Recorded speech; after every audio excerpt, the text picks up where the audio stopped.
Vamos começar com o jogo de ontem, porque o Cruzeiro perdeu a primeira em casa nessa Série B, acabou a invencibilidade no Mineirão e, acabou também a paciência da turma.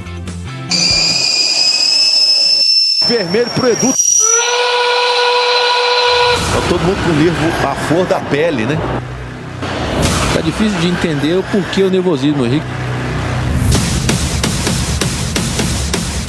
O que eu não entendo é porquê da pilha. Olha a irritação lá do Edu. Vermelho? Tá expulso. Tá expulso o Daniel Júnior. Por que o Daniel protestou daquela forma? Por que o Machado persistiu no protesto? Parecendo que o Cruzeiro, esse jogo define a vida do Cruzeiro na Série B do Campeonato Brasileiro. É inexplicável. Reações que precisam de explicações. Será que é efeito ainda da ressaca do acesso, do título? Será que é nervosia pelo vestibular para saber quem fica para a Série A do ano que vem? O que será que tá estressando a moçada desse jeito? Vamos lá para 90 minutos de emoção para Cruzeiro e Guarani. Cruzeiro começou pressionando. Guarani tinha que somar pontos, ué. Richard Rios de novo! Na terceira finalização dele no jogo. E o Cruzeiro tá praticamente de férias. Não tem mais o que conquistar na competição. E aí começou o inexplicável show de expulsões. Cartão vermelho pro Daniel Júnior do Cruzeiro aos 33 do primeiro tempo. Foi esse lance aí, ó. Daniel Júnior e Lucas Ramon. Eles estão ali disputando a bola. E aí depois ele esbraveja contra o árbitro. Segue falando. Eita, a leitura labial diz tudo. Do jogo, o árbitro se sentiu desrespeitado e por isso ele recebeu o vermelho direto. Mas teve um toque de mão aí do jogador do Guarani que não foi marcado pelo árbitro, o que não justifica, né, a atitude do jogador do Cruzeiro. Uma expulsão de pelada. O Felipe Machado, pra variar, ficou bravão. O Machado ficou irritado lá com a expulsão e segue bastante nervoso. Ih, vai dar B.O., hein? E deu. 3 minutos depois, falta do Machado no Giovanni Augusto perto da área. Vai levar o cartão vermelho aí também, ó. Ele vai no corpo do Giovanni, vai para matar uma jogada também passível de cartão amarelo. E como ele já tinha recebido um primeiro, o segundo amarelo resultou aí no cartão vermelho. Tá expulso também o Machado, hein? Aí ele explodiu de vez, estressou geral. Um soco na proteção assustou quem tava ali atrás, o pessoal da CBF que fica ali, né? Olha o preju na mão do funcionário ali da Federação Mineira. Na confusão, mais um cartão vermelho. O preparador físico Gonzalo Alvarez também foi expulso. 3 vermelhos só no primeiro tempo. E o trem ainda ia ficar mais quente no começo do segundo tempo. Cavadinha do Isaac e o Giovanni Jesus entrou com gole. Enquanto o Guarani comemorava o gol, outra confusão. O Edu ficou pistola com alguma coisa ali na comemoração. Ih, já vi tudo. E você também viu lá no começo da reportagem? Vermelho pro Edu, terceiro jogador do Cruzeiro expulso no jogo. Olha a irritação surge daí, ó. Acho que o Richard Rios chuta ali a bandeira. A bandeira tem ali a estrelinha do Cruzeiro, né? E a expulsão do Edu por sair do banco e vir protestar veementemente contra essas atitudes. Depois disso, foi o Cruzeiro tentando os contra-ataques e o Guarani buscando o segundo gol. A nenhum nem outro. 1-0 pro Guarani. Teve mais um princípio de rolo no fim, só que dessa vez sem cartão vermelho pro Cruzeiro. Chega, né, Pesolano? Tomar amarelo ou vermelho por ir forte na bola até vai, mas por reclamação, isso não pode acontecer mais. Ah, quem tá falando, hein, Pesolano? Mas pelo menos ontem você não tomou nenhum cartão. Inclusive, Rafael Cabral, goleiro, tomou o terceiro cartão amarelo e tá fora, suspenso da próxima partida. Vai ser a primeira vez que ele vai ficar de fora de um jogo pelo Cruzeiro nessa Série B. É isso, hora do Cruzeiro no Super FC. Cruzeiro que perdeu pro Guarani no Mineirão, 1-0 com gol de Isaac. Foram ao todo 4 expulsões pelo lado da Raposa no primeiro tempo. Daniel Júnior xingou o árbitro por uma falta marcada. Felipe Machado levou 2 amarelos, um por reclamação, outro por uma falta. O preparador físico Gonzalo Álvares também foi expulso por reclamação. No segundo tempo, Edu, que já estava no banco, reclamou da forma como os jogadores do Bugre, né, do Guarani, comemoraram o gol, chutando a bandeira de escanteio que tinha o escudo do Cruzeiro. Ai, mais um vermelho. No fim do jogo, na zona mista, Edu conversou com a Rosane Meirelles e o Gabriel Moraes sobre a sequência sem vitórias e a bronca com o árbitro Wagner Magalhães. É muito fácil eles fazerem tudo que eles fazem aí durante todos os campeonatos, durante o ano inteiro, em diversos campeonatos no Brasil, e simplesmente ele passa aqui por todo mundo com toda a segurança para ele, vai ali no vestiário, toma o banho dele, vai embora e nada acontece para ele, nada, ele não abre a boca para falar nada. Daqui a 3, 4 jogos ele tá apitando novamente. De coração, o meu lance ali, o meu caso ali, beleza, eu mereci a expulsão porque eu peguei na camisa ali do Giovanni Augusto. Mas, cara, é um absurdo o cara fazer um gol, o cara dar um bico no escudo do clube e o cara não ser punido. Isso aí também fica bem complicado de você concordar com algumas coisas e você ter que discordar com outras. Então, sobre o jogo, cara, ali quando a gente teve 2 jogadores expulsos no primeiro tempo, ficou muito complicado, muito difícil. A gente sabe o quanto é difícil jogar com 1 a menos, com 2, então é bem difícil. A gente fez o que dava, a gente buscou a vitória, a gente buscou o resultado. E infelizmente a gente não conseguiu. Faltam 2 jogos, a situação está incomodando a gente não trabalhou esse ano inteiro para fechar dessa forma a temporada. Hoje foi um pouco atípico pela situação, principalmente da arbitragem, digamos que atrapalhou muita coisa no nosso trabalho. Mas página virada, pensar no Novo Horizontino, depois do CSA em casa para fechar o campeonato e representar da melhor forma a camisa do Cruzeiro. Peço desculpa pela minha expulsão a todo mundo. Foi um momento ali que infelizmente meu sangue ferveu mais do que o normal, fiquei de cabeça quente e foi uma atitude ali meio de momento ali. Peço desculpa aos meus companheiros, peço desculpa ao torcedor, mas acontece. Eu até agora estou sem entender muito o que aconteceu. Boa tarde, Fred Teixeira. Você tem alguma explicação mais lógica para um time tão nervoso que já subiu, já é campeão, não sei o quê? Ok, tem uma situação de arbitragem ali, como ele falou, existe uma irritação, mas assim, não estava irritado demais o Cruzeiro, não?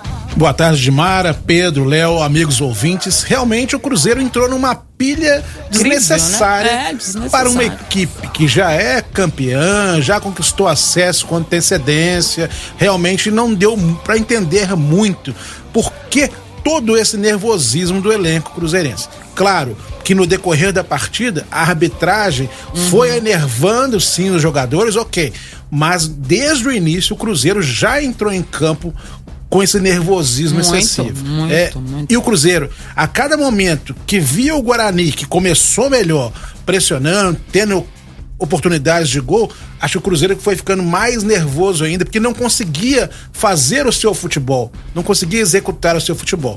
Eu penso que, como vinha de 3 partidas com tropeços, os jogadores se pilharam para esse jogo, mas erraram um pouco na dose. A gente sabe que realmente uma coisa é você demonstrar entrega, disposição, vontade, mas quando você começa a confundir as coisas e passa para xingamentos com a arbitragem, passa para contestar qualquer tipo de marcação de forma veemente para um clube que já fez história nessa Série B, realmente fica complicado até de tentar defender. Por mais que a atuação do árbitro, o senhor Wagner, tenha sido muito ruim. Ele deu um cartão amarelo pro Rafael Cabral aos 15 minutos, alegando que o goleiro do Cruzeiro estava fazendo cera. Aos 15 minutos de jogo, um time campeão que jogava em casa, partindo em busca do resultado, já começou errado desde aí. Mas isso não tira a responsabilidade dos jogadores do Cruzeiro que acabaram expulsos durante esse jogo. E a gente até comentava, né, Léo, durante a transmissão, é o seguinte, eu fui procurar, né, o histórico desse árbitro com o Cruzeiro, achei a final da Copa do Brasil, né, o Corinthians, o pênalti lá do Thiago, aquela coisa, mas nada assim, né? Aí fui procurar também no jogo lá do Guarani, porque às vezes a gente pode ter esquecido, será que teve alguma treta, ficou alguma coisa, né, tipo aquela coisa assim, você vai ver no próximo jogo. Não tinha nada, eu fiquei sem entender o porquê. E teve mais, né? Teve murro lá no banco, onde fica o pessoal da Federação Mineira e da CBF. Do Machado, do Machado, com depois aí eu fui ver o pessoal da CBF mesmo, desceu, né, atrás dele ali em direção ao vestiário, falando, que é isso, cara? O outro mostrou um caco de vidro desse tamanho, quer dizer, fora de contexto, o pessoal jogar, a torcida também entrou na pilha, jogou um monte de coisa no final do jogo, tivemos problemas no camarote também, né? Quer dizer, tava todo mundo tão pilhado no jogo que era nada, né, Léo? É verdade. E sobre as expulsões, acho que talvez justa, né, a do Daniel Júnior pela reclamação, a forma assintosa que ele fala, se dirige ao árbitro.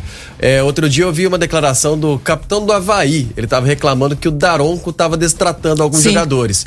Eu acho que isso é errado, porque aí você pode pensar, mas os jogadores também falam a beça no ouvido do árbitro. Só que o árbitro tem um cartão ali justamente para advertir, imposto à autoridade. Agora, o jogador não pode fazer nada quando o árbitro acaba destratando o atleta. Então, eu acho desmedido quando vem do lado de lá do árbitro por causa disso. E o recurso que ele tem é aplicar o cartão. Então, por isso que acho coerente, por exemplo, o Wagner aplicar o cartão vermelho, ele entendendo que foi uma ofensa muito grave que teve ali na partida. Só que poucos instantes depois tivemos o lance do Felipe Machado.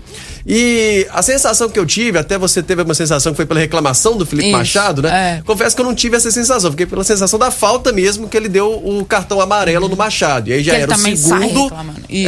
Já era o segundo amarelo do Machado e veio a expulsão. Nesse caso, pelo que eu costumo ver nos vários jogos de futebol que a gente acompanha, o árbitro ele costuma administrar um pouco mais, né?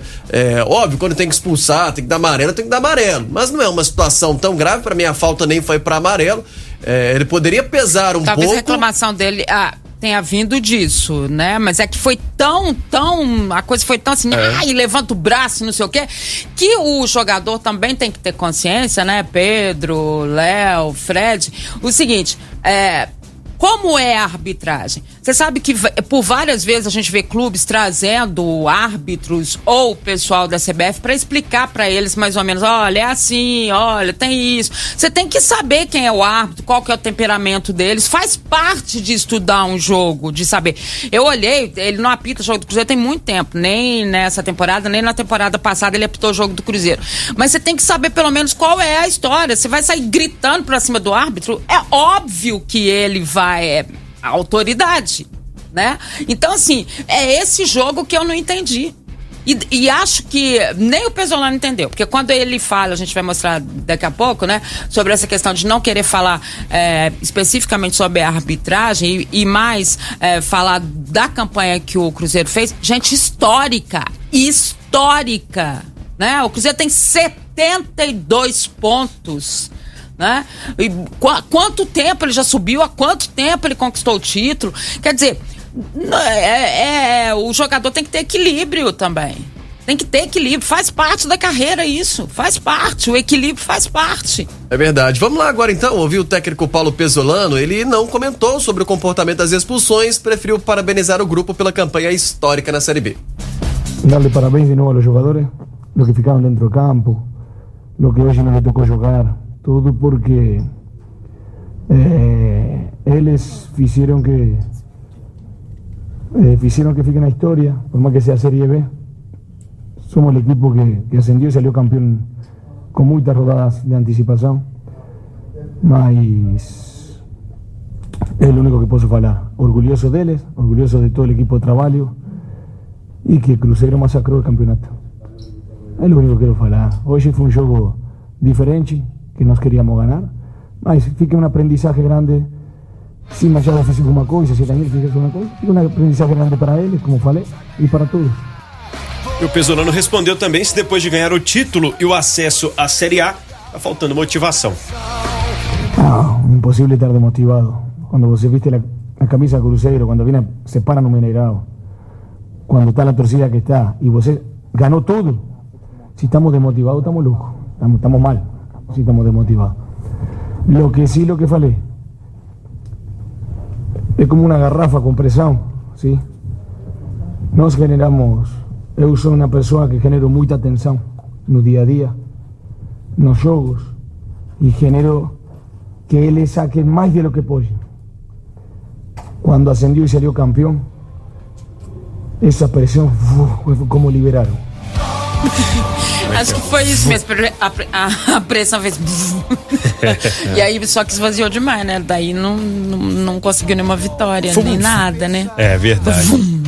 Um show de horrores em todos os sentidos. Foi um show de horrores. Né? Porque... Quando o Léo me chama na transmissão e fala assim, nossa, aqui atrás do camarote, eu falei, não, gente, aí é muito pra mim, eu não tô dando conta. E a gente tava esperando mais público também, né? Tivemos 21 mil e pouco lá no Mineirão ontem. E acho que, bom, a expectativa era bem maior que isso. A expectativa era maior, sim, e a gente tem que ressaltar que foi o terceiro menor público do Cruzeiro nessa Série B. Só perdeu para aquele jogo no Londrina, na quarta rodada, 1-0, sofrido com gol do Edu já no finalzinho, que teve nem 15 mil torcedores. O Cruzeiro ainda estava derrapando naquela Série B no início. E depois no jogo da goleada de 4-0 sobre o Náutico. Mas por quê? Porque o jogo foi no Independência e foi praticamente lotação total no Independência. Pensando no Mineirão, contra o Brusque foi, não? O do Brusque ainda foi um pouquinho maior ainda. Esse, pensando em jogos do Mineirão, foi o segundo menor público do Cruzeiro na Série B do Brasileiro. A torcida também tá fazendo, parece que como talvez alguns estão pensando por aí também, deixar para garantir a presença no último jogo no Mineirão, quando a taça vai ser entregue. O torcedor até entende, guardou a grana para se garantir lá. Outros por aí não dá para entender, não. Porque eu achei realmente, o Rafael Cabral demora para cobrar o tiro de meta. Ele ia tomar o cartão e ele já tava pendurado há quanto tempo, né? Eu acho que o Cruzeiro não tá nem aí pra esse jogo contra o Novo Horizontino. Essa reta final já tá bem desgastante, os caras já estão muito cansados. Já tem muita gente pensando no ano que vem, quem vai ficar, quem não vai ficar. Mas então a gente vai ter que concordar com o que o Daniel Seabra vem falando há um bom tempo, e eu até discordei dele, né? Até porque eu fui muito no que o Pesolano falou, não, porque faltam 5 jogos, mas nós temos obrigação, eu cobro muito, eu não aceito perder nem pro meu filho quando eu tô jogando lá em casa. Aí eu fui na dele. O que aconteceu? Me enganei. Entendeu? Não é bem isso, não tem mesmo. E ele não falou que é difícil motivar jogadores que já sabem que vão sair, não vão estar aqui no ano que vem? Então escala os caras. Coloca os jovens, eu tenho que concordar com o Daniel. Então coloca só os meninos lá que ele quer observar. Juan Santos, que não jogou ainda, o Kaique, que tá pedindo passagem. Até o menino agora vai jogar, o goleiro, que já chegou o goleiro, outro, né? Gabriel, o Guilherme, o Xavier, bota pra jogar. Então coloca esse pessoal, ok. Aí pelo menos a gente vai falar assim, nossa, ele não foi bem, ou não sei, porque, né, ele tá tentando, ou pelo menos a gente vai ver o que eles realmente representam ou representariam se ficassem no Cruzeiro. Ou então, gente, já foi tudo conversado lá, ok, gente, você não vai ficar, você não, você tal, nós vamos trazer tantos jogadores, eu já falei aqui, já tem mais de 2 ou 3 semanas, que eu tenho as informações que o Cruzeiro deve contratar 8 ou 9 jogadores, né, pra fazer um montante aí pra uma composição, não sei se é para ser titular, porque eu acho que isso é muito relativo, né? Essa titularidade você ganha no campo mesmo. Às vezes você traz um cara pensando que ele vai ser titular, o que ficou é que vai. Enfim. Ou então tá tudo muito claro lá para eles e já, né? Todo mundo já tá tomando seu rumo, porque eu realmente não entendi. Muito bem, valeu. Daqui a pouco tem Fred Teixeira com destaque final aqui ainda do Cruzeiro dentro do Super FC. Tô vendo aqui no YouTube o Pedro Dalton Carmo tá dizendo, é interessante levantar a informação de como é esse árbitro em outros jogos, se ele expulsa por reclamação, como ele fez ontem ou não, porque acredito que esse árbitro ontem estava muito valentão e não me recordo de jogos dele com 2 expulsos por reclamação. E o goleiro... Destaque final do Cruzeiro, Fred Teixeira. Ronaldo e Cruzeiro convocaram para a próxima semana uma coletiva em São Paulo para anunciar um projeto, abre aspas, inédito no futebol mundial. Esse projeto é em parceria com a empresa que cria comunidades online baseada em experiências digitais. Então, por aí, já dá para prever um pouco do que deve ser esse lançamento do Cruzeiro. A lamentar apenas o fato de ser em São Paulo, né, Edmar? O Cruzeiro joga onde? Em Minas Gerais. Ah, ele disputa o campeonato estadual de? Minas Gerais. Ah, o brasileiro ele disputa por que estado? Minas Gerais. Ah, e depois está escrito embaixo, assim, no que a gente recebeu, para privilegiar a imprensa nacional e a imprensa mineira, a gente vai poder ver pelo YouTube, é isso mesmo? É, isso será divulgado no YouTube do clube. Entendi. Toca da Raposa, Mineirão, nada disso foi pensado. Não. A imprensa mineira fica aqui, a paulista tal lá presencial, isso mesmo? É. A justificativa, teoricamente, é que o clube tem ambições de voltar a ser um destaque nacional e mundial. Por isso, essas grandes coletivas são realizadas em São Paulo. Mas não dá pra sair de Minas, isso? Minas tá em qual país? É outro? Eu penso como você, Dimar. Tá ótimo, não entendi. Enfim...